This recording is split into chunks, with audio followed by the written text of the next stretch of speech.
welcome to week 4 of our mental health moments. And as promised, today we're going to just dive a little deeper into the theme of fear and anxiety. And if you were with us last week, you would have heard me read 4 different scripture passages that say, do not fear, for I am with you. And while last week I kind of drew out this idea of how helpful it can be in the face of anxiety to remember God's presence with us, and how that can give us courage to overcome our fear. Today I want to just point out maybe a different perspective on these passages, and that is that of those 4 that I shared with you last week, those were actually 4 of many. And there are actually hundreds and hundreds of scripture verses in the Bible that speak these words. Do not be afraid. Do not be fearful. And I know, and I think I mentioned this last week as well, that sometimes we hear these words of scripture in a very condemning kind of way. It can make us feel like we're wrong for feeling fearful. Or that somehow we're failing in our faith and that we're not supposed to be afraid.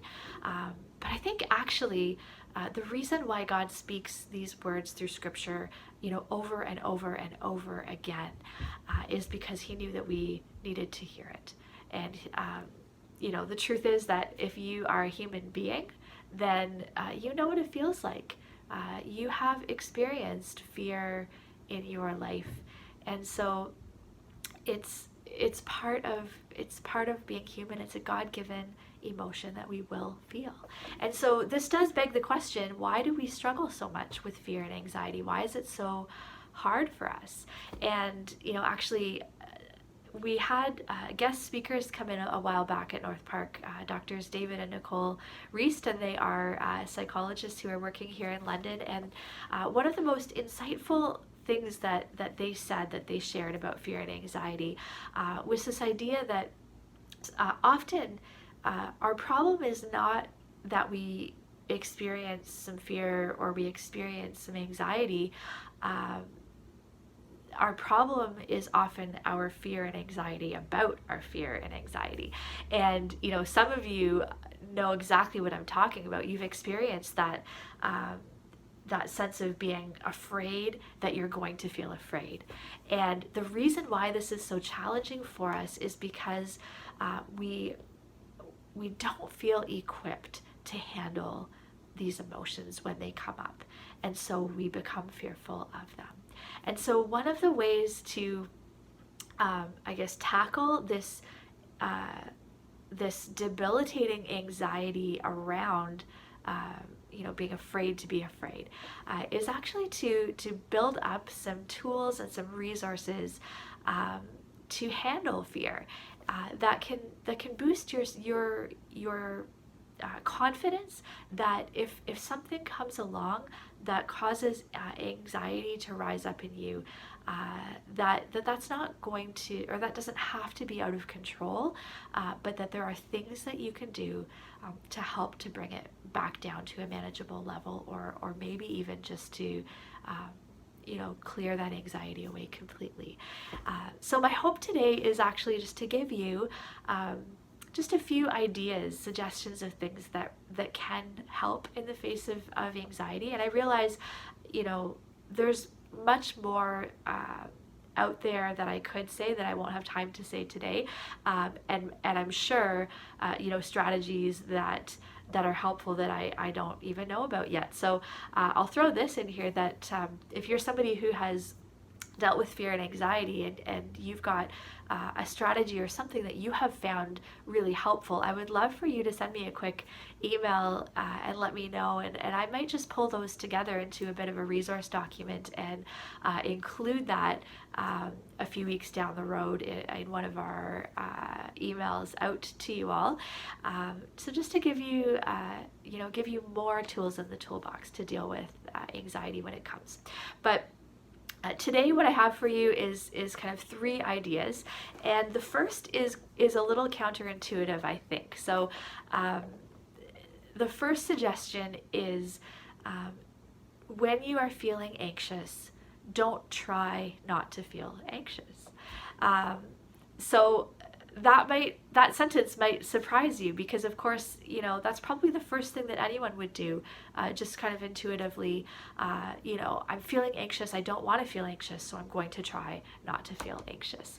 But what actually happens when you do that is that you're giving all of your focus and attention on the anxiety, and that actually causes it to grow, or like maybe you've experienced that sense of kind of spiraling down, sinking down into your anxiety.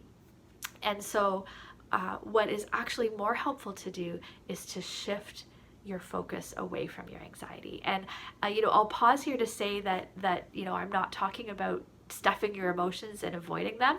And you know what? We'll probably talk about that in a future week. But so it's good to acknowledge the anxiousness, acknowledge what you're feeling, but then you need to shift away from it to think about something else or to focus on something else. And a great way to kind of explain this is through something I like to call the pineapple example. And so if I were to say to you, don't think about pineapples, whatever you do, don't think about pineapples, and I continued to say that and said, just whatever you do, try really hard, don't think about pineapples, don't think about pineapples. Of course, you're thinking about pineapples. So the best way to not think about pineapples is to direct your focus on something else, not to actively try not to think about pineapples. So I hope that helps to kind of, get at what I'm suggesting here. The second suggestion that I have for you is to, in the face of fear, in the face of a moment of anxiousness, if you can, pause, hit the pause button, and ask yourself this question: is this within my control or not? Because if you think about the purpose of fear, why we experience fear, it's an emotion given to us by God to alert us to danger and trouble, and to motivate us to action, to move out of harm's way. And so if there is something that you can do in the face of a fearful moment to help protect yourself, to help move yourself out of harm's way, it is of course the best thing that you can do for yourself. And this helps to give you, to regain a sense of control, that there's something that I can do about this scary thing in front of me. And I think many of us have experienced this, and I hope you have experienced it in this way in the midst of this pandemic, that it has been really reassuring to know that there are things that we can do. And so as we've learned the impact that social distancing and hand washing and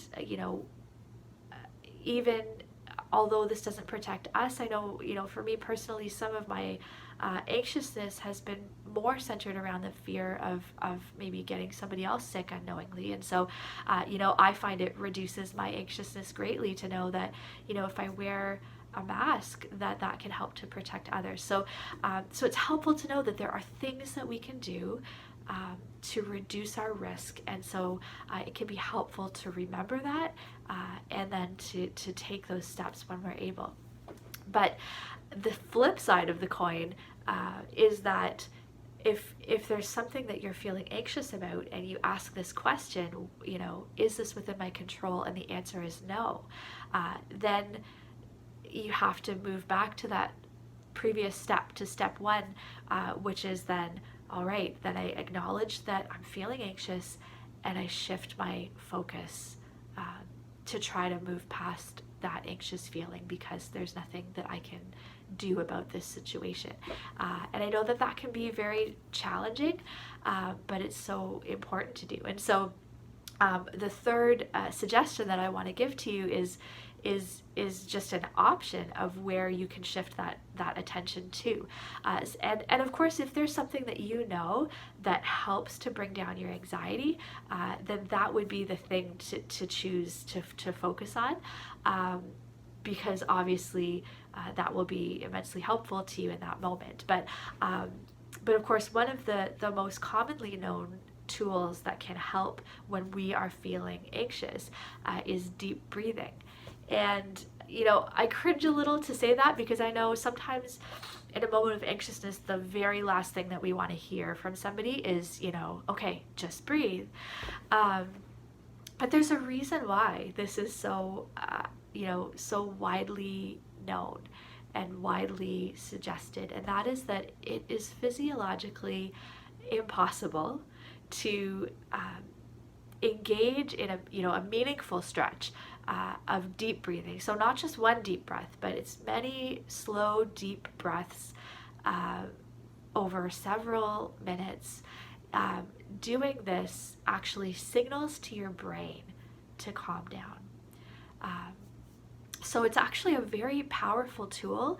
And the awesome thing is that it doesn't matter where you are, that is a tool that is always at your disposal. So what I would love for you to add to that is that as you are breathing deeply, you can leverage that opportunity to also anchor into a sense of God's presence with you.